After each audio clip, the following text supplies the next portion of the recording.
who is anyone? Right. Stephen Rickert, the dad first and foremost, but I'm also a firefighter, paramedic, and also a registered nurse. So we'll take it back. So you went to Bipsy initially after high school, correct? Mm-hmm. Well, initially I started at NSU. Because yeah, you did. I remember that. I started, I did that one semester and horribly failed. Yeah. Because the whole goal was to be in the medical field. Right. I wanted to be something in the medical profession, and whether it be in the street, in the hospital, something on the front end of stuff to make the biggest difference in those first moments. And so that's why, my first job ever was being a lifeguard. Learned CPR, learned how to swim, learned how to rescue people swimming, and then also taught swim lessons. Yeah. And then I got from there, and it just progressed from there. Medical, the CPR, EMT basic for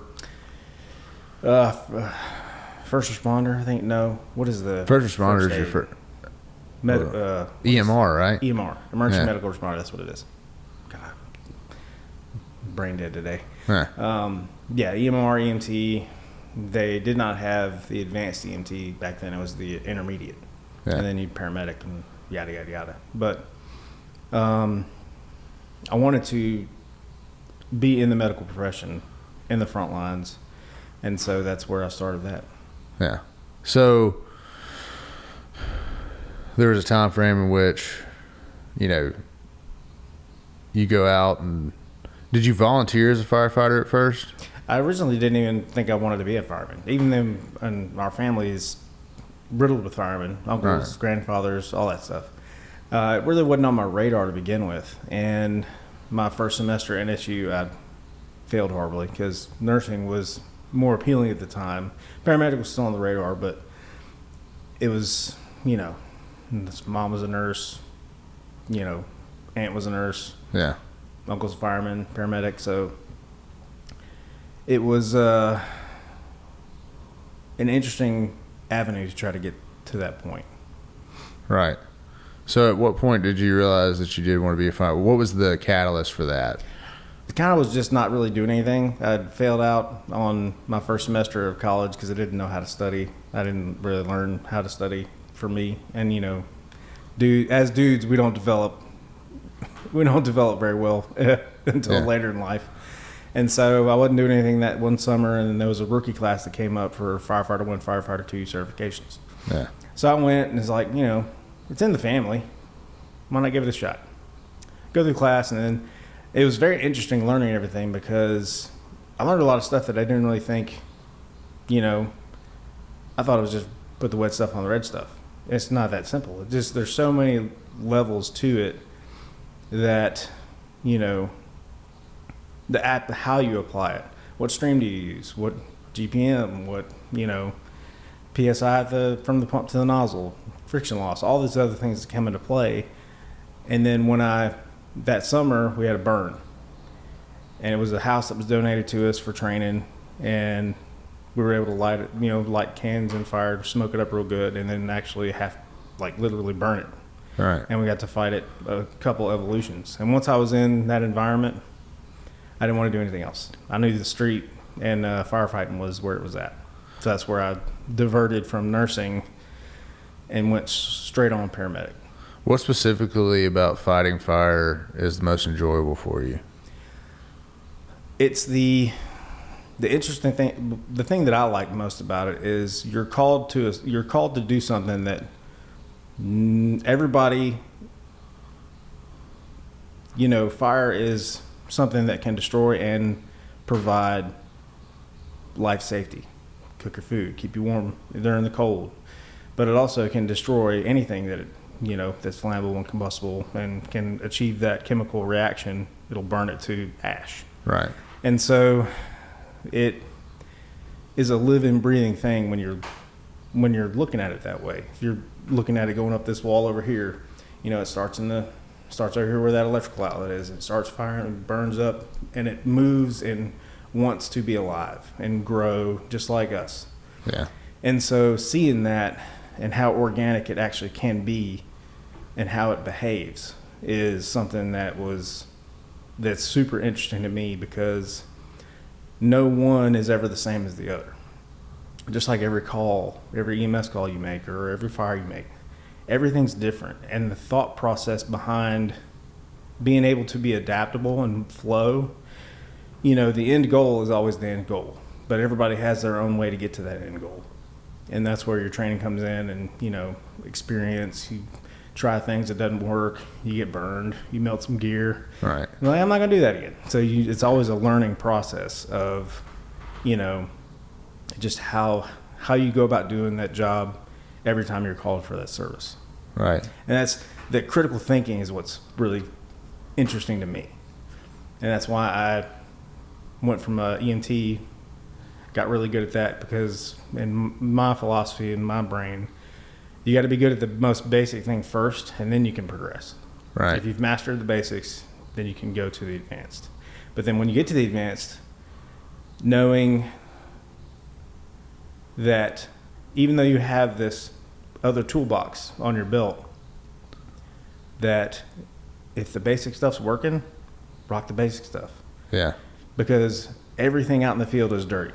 We can clean it the best we can, but we're in ditches, we're in houses, hoarder houses, walking over floors that are soaked with your animal urine, and there's a door laying down because there's a hole in the bottom of this trailer that you got to go in and get this person out of their bathroom. That's their bathtub's full of empty beer cans and food that has maggots on it on the sink. Yeah. And that's one thing I didn't expect is, the level of environments that you operate in the front line, which is, it's sad to see, and you want to try to do the best you can for everybody. But in those moments, your goal is to keep them alive and at least drop them off to the ED in a better shape than when you found them. Right. So that was a tangent. No. From a standpoint of emergency medical care, what would you say? Because I know you know how to word this in a correct way to not violate HIPAA, but what was an instance in which, or what instance rather, in your career would you find the most challenging, or did you find the most challenging? It was when I I knew what needed to be done, but I did not have the skill set or the knowledge base to do it. Yeah. So it was when I was, an EMT basic, and I'm sitting there, holding a bag of fluid on my, a bag of, saline in one neck, doing CPR with my other hand, squeezing this bag, because we're a two-man truck and we're working a code. Yeah. And we're both not paramedics. So Right. I know this person needs a definitive airway. They need IV medication. No, we didn't have a bag. It was just CPR and bagging. Yeah. That's what it was. I'm thinking of something else where I was holding the bag, and I've always held a bag in either corner of my neck, once it was started. But it was when we were both EMT basics. We were there. The medic unit was coming from somewhere else, a far ways away, because there was another call somewhere else, and we were there for an absorbent long amount of time doing CPR between two people. Right. Because if you've ever done it, it kills your back. It's a lot of effort. You're pouring sweat. You get tired really quick, really easy. It was in that moment that, and there was been multiple other moments where I knew what needed to be done. I knew they needed an IV, they needed an airway, and I had seen it done, and I'm like, I can do that. And when I felt helpless to try to help this person that has called upon us to save them, and I couldn't do any more than what I was trained to do at that point. Right. And I was good at what I was doing, and I knew that I was, doing really good high quality compressions, breathing the proper amount of times every minute with high flow but that I wanted to be able to do the most I could do, and that's why I wanted to pursue the paramedic route. Once I got good enough and realized, man, there's so much more I could do for this person. I just can't because I don't have the certification. Right. So that's when I went to go to the certification, go through the class, and So career wise in the fire department, so that's the medical side. So we talk about like in terms of even if it's just like something within the department or specifically related to firefighting, on that side of things, what has been the most challenging thing in your career that you can speak to?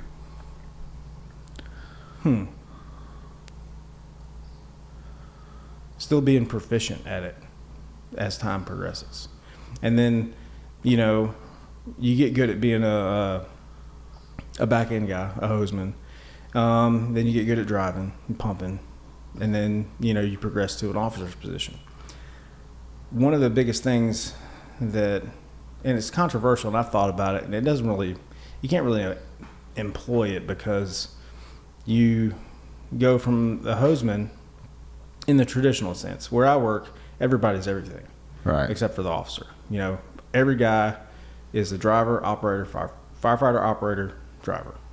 We have to. We're such a small department with, only so many people and so many trucks. And so when you have such a small department like that, everybody's got to do everything. So the hardest thing that I found over time is when you get good at your job, being able to bestow that knowledge to newer people. And I've been in it for about 20 years now. This is my 20th year, or I'm working on my 20th year. And so we've had a lot of, we went from, when I was hired, it was a 3-man crew. I was the 4th. Now we're at 11 per shift. So it was originally, 4, 4, and 4. So 12 total for the entire department. Yeah. And now we're 11 to 12 per shift out of 3 stations. Yeah. So over the course of the years, having to learn how to train and lead the different generations that are coming up, you have to adjust the way I was taught, which was the old school way, and you have to modify it to be able to explain it to the newer guys. Yeah. And how to get them to be receptive. And you got some guys, one of my newest guys, he's jam up. He's kind of like how we were, he's very receptive, and the old school way applies to him, but he's a rarity. Right. But just as you get more people, you have to adjust your ways of doing things. So how you attack a fire with the resources that you have. And that's another thing that I never thought about as a line guy or a driver. I know I've got my job. I'm going in with the hose. I'm following, behind the captain, or the captain's behind me, and he's telling me what to do. And then you're the driver. You're pumping. You're watching. You're setting up water supply. That's your job. And then as an officer, it's like you got to think of everything. And so it's ultimately your responsibility if it's your scene, and it's your crew, it's your truck, but everybody that's there is part of your responsibility. And as that responsibility grows between each position, and that's something I didn't ever think above either. You have firemen that are hosmen, you have senior firemen, you have drivers, everybody has a level where they have people under them. Right. And then kind of relinquishing a little bit of the teaching aspect of it, or the authority, if you will, and letting those guys lead is something that I've always thought was effective. And it never really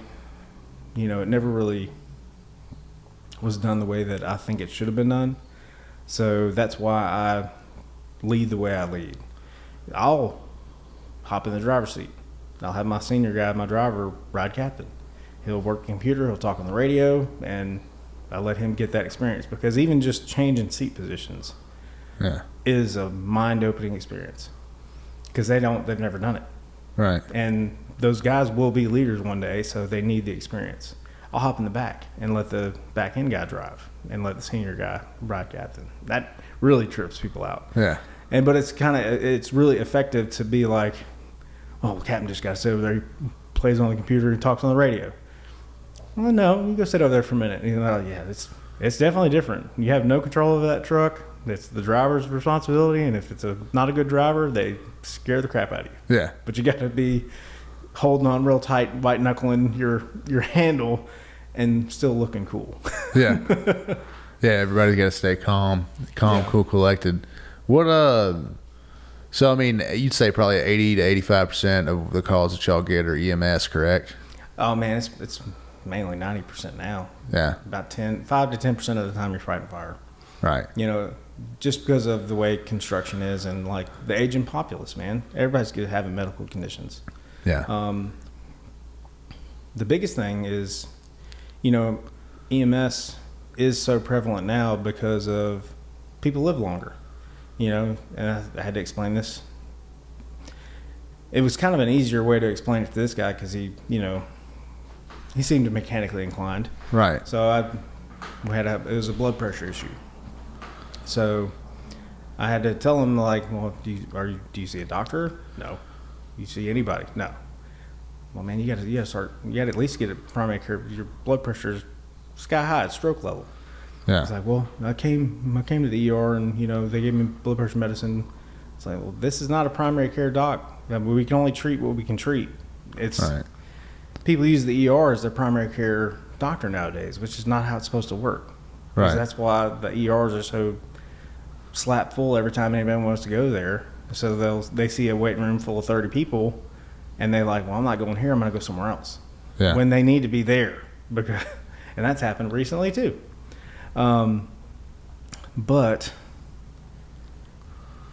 you explain it in a way that, like an old car, a 65 Mustang that's been on the road for, been somebody's daily driver since it was rolled off the lot.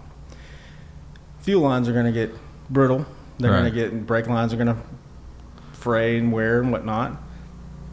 You got to have oil changes and everything. And that's a different analogy, but if you're high pressure in a low pressure system, it's going to make those pipes swell. And that's like your cardiovascular pipes. Right.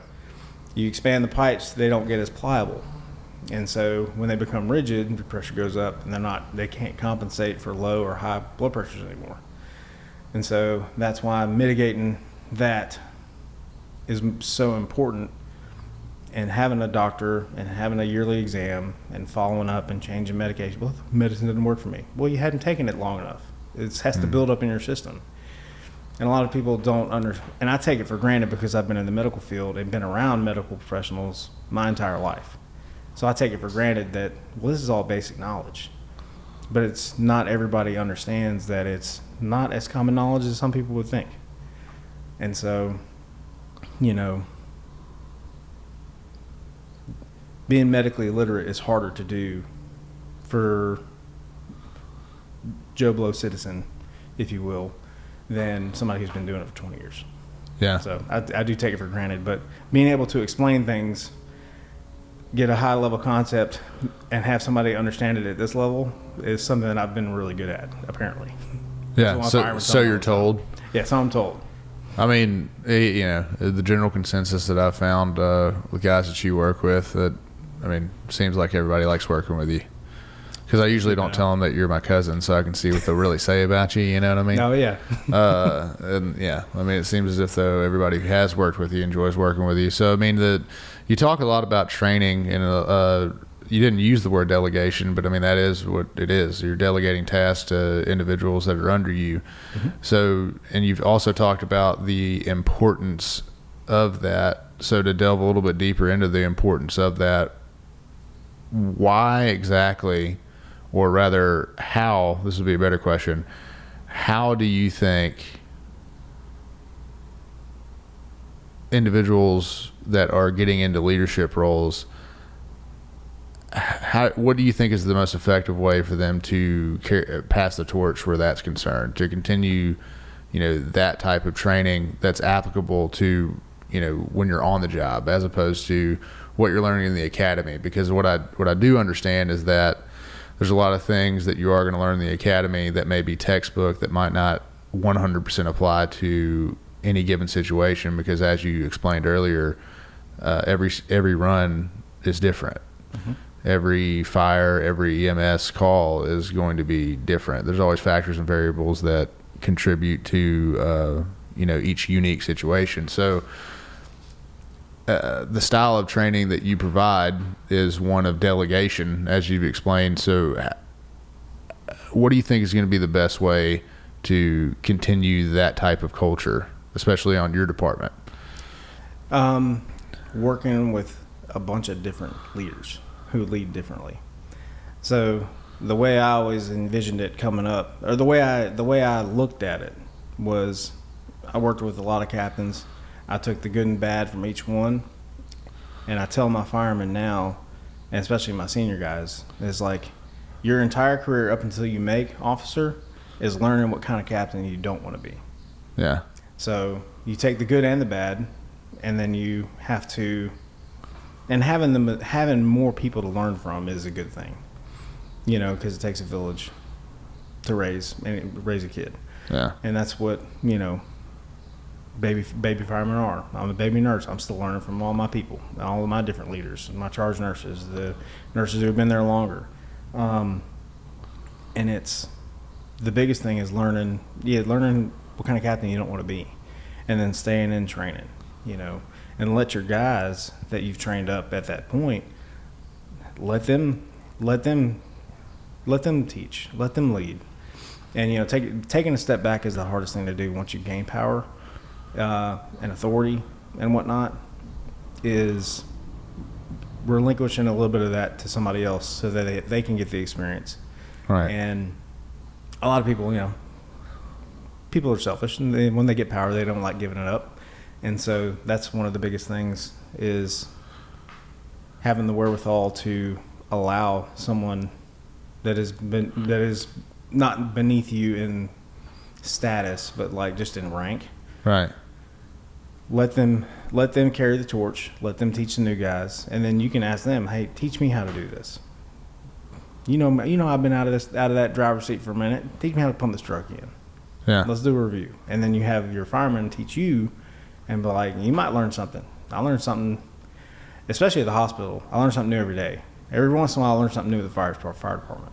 That right. Some new guys learned in the academy, or some thing they saw on a short video on the internet. A new method to roll a hose, or a new method to, one of the coolest ones I've seen recently is the donut and flat lay on a bumper line. And when it comes out, dude, it's insane. It's really cool. I thought it was awesome. Yeah. And then we started doing it and practicing it, and I still haven't loaded it that way, but once or twice. And it's super effective,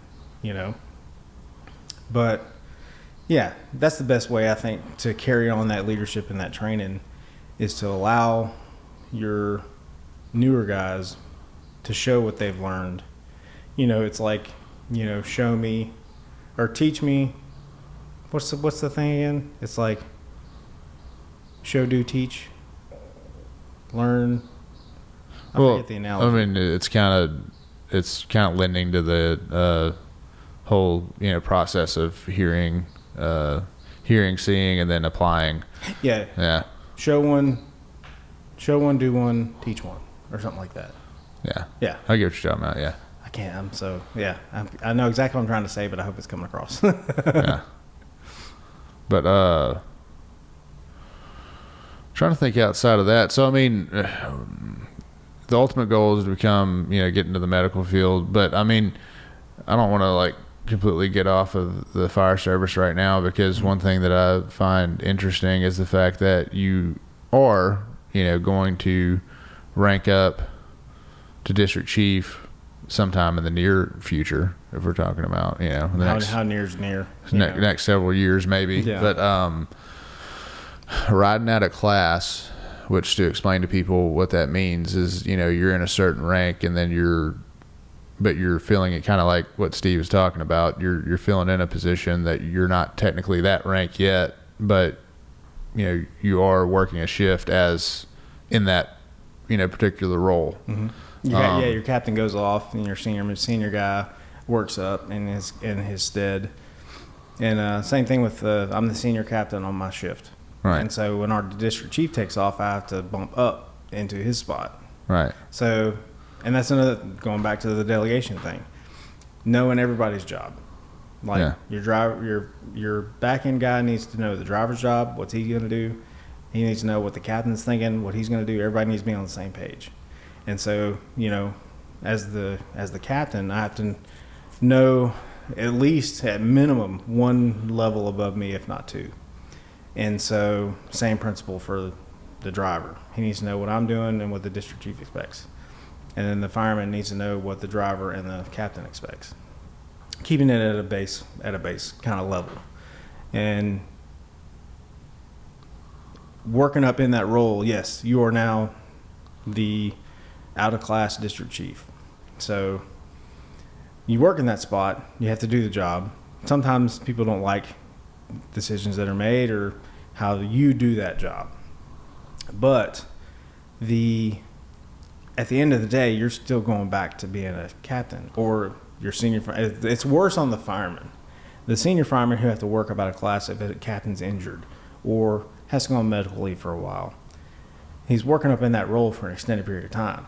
And when you gain power, you don't like to lose it, right? Right. So that individual might work in that capacity and not the way that the firemen like, or not the way that was done previously. Well, that's everybody's leadership style is different. You're learning what kind of captain you don't want to be.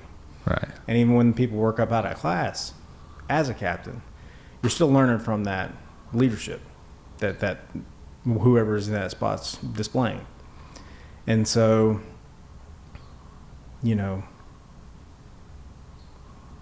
on that thought process, you're still learning what kind of captain you don't want to be. Right. But it's hard to, once you've been there for a while, to go back. Now you're just fireman again. Well, I was captain for a while, blah, blah, blah, blah. And so going back to the officer role or fireman role, you're back to your peers again. Even though you've been the peer the entire time, in that little span of time that you've been there, you're in charge. Yeah. So, a lot of people struggle with that, coming back down off of that, because nobody likes to give up power. Right. Once you get it. Well, as a DC, you're still technically on the fire line, correct? Mm-hmm. So the thing is my question to you would be, would you ever want to move past that? Why or why not? I don't know. The line's a good thing. It's a beast. It's a grind. I don't know how. I've been doing it for 20 years, shift work. 5 on, 6 off. 24-hour shifts, coming in at 6, coming in at 4, between 4 and 6, and getting off at 4, 6 next day. Yeah. I don't know if I could do an 8 to 5 job. That's kind of weird, man. It would be an adjustment, but district chief, I think, would be, you're still there. And the district chiefs we have right now are good, especially mine. He gets out there, and the other ones are great as well. They'll get out there, and we just got done doing hose testing. And so, my chief is out there rolling hose with us, draining hose, doing the work, I've always had the philosophy of you lead from the front. The generals of old would be on the hill directing, yada yada, the whole point. You do this, you go do that, blah blah blah blah blah. No, it's like, hey man, we're getting in this, right? Come on, let's go. Yeah. Shoulder to shoulder is the best way you can lead anybody. Right. Is in it with them in the moment, not from afar. You lead from the front. So what's your ultimate, I got 2 more questions really, and they may span off, I might spin off some other questions based upon how you answer these, but one would be, what aspect of just overall medical care, because now you have the experience in the hospital as well as on the front lines with emergency medical care, what is your why where all of that is concerned? Like, why do I do it? Mm-hmm. Because ultimately, helping someone in their time of need is one of the best rewards and fulfilling things that, and being of service is one of the best feelings you could ever have. Right. And just being able to help, even if it's, man, it's crazy because you have all of this knowledge, right? You know, street medicine, brick and mortar, you know, what you do out here affects this one, and vice versa. Patient outcomes after the hospital, if you did a good job in the beginning, which is one of the biggest things I learned in nursing school, was I allowed the paramedic side to influence the nursing side. And being a paramedic in the emergency room, or being a nurse in the emergency room, having been a paramedic, I see things unfolding that I know is going to go down a certain path. And I can communicate that to my docs to get better care for that patient in the brick and mortar setting. What I learned in nursing school is all the things that I've seen in the ER, I can now apply out to the street side, not in the nursing capacity. I'm still a paramedic out here. I'm a nurse in here. So my nursing has made my care on the front end, on the dispatch, this sounds like this might be sepsis. This sounds like it might be a stroke. This sounds like it might be an MI. And I can get there and I can see, you know, hey, this person is gray, pale, you know, gums are, you know, pale and whatnot. And hemoglobin's probably low. Or if they're running a temp and their pulse rate's high and their blood pressure's low, they might be going into sepsis. So right. I can get things started on the front end because I know the sepsis protocol at the hospital, and they can start that process out here on the way to the hospital. Right. And I can give a better report if I was back on the ambulance again.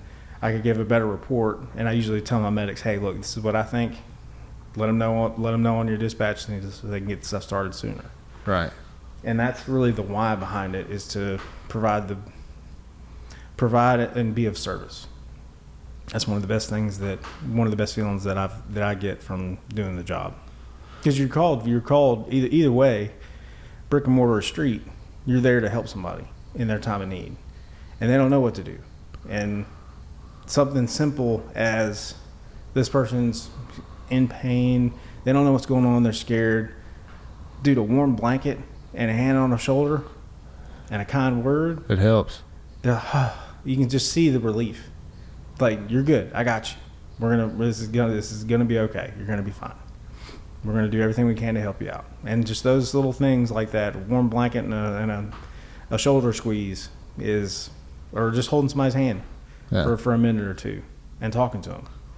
That's one of the biggest things that, having been a paramedic first, is knowing how to talk to people and being able to talk to people. Right. That's one of the biggest benefits that I've seen. And, you know, each has made me better at the other, having gone through all the process that I've gone through, school and clinicals and all that stuff, and just being a fireman. So how do you, okay, two-parter. How do you want to be remembered in your careers? Also, what is your ultimate goal? Like, before you stop working, which you may not, you know, I mean, if you stay healthy, I know you probably won't stop working until you're damn near 70. I'm definitely going to cut it back. I get it. But I'm saying, like, you're one of those people that actually cares about taking care of other people. So the point being is you know, I mean, like our uncle, I mean, he's well into his 70s now, and he's still, you know, still doing what he's doing. So, you know, it's kind of, what would be your ultimate goal? I know you can't tell the future, but what would be your ultimate goal, and how do you want to be remembered in your careers? Just to be, you know, ultimate goal is just to still be of service in some capacity. You know, whenever I get done with the fire department side of things, I just want to be remembered as a good human being. You know, He was a good dude. He helped people. He wasn't, you know, He wasn't a butthole, nothing like that. You know, he's easy to work for. Learned a lot from him. This is kind of like the legacy question. Yeah. I thought about this. I wrote down a lot of stuff about, you know, what is a legacy. And, you know, to me, you know, what is legacy? Is it something that you did? Is it something with your name on it? And in my opinion, it's not really that. You can't really own legacy as a thing. It's more of a like mentality, or like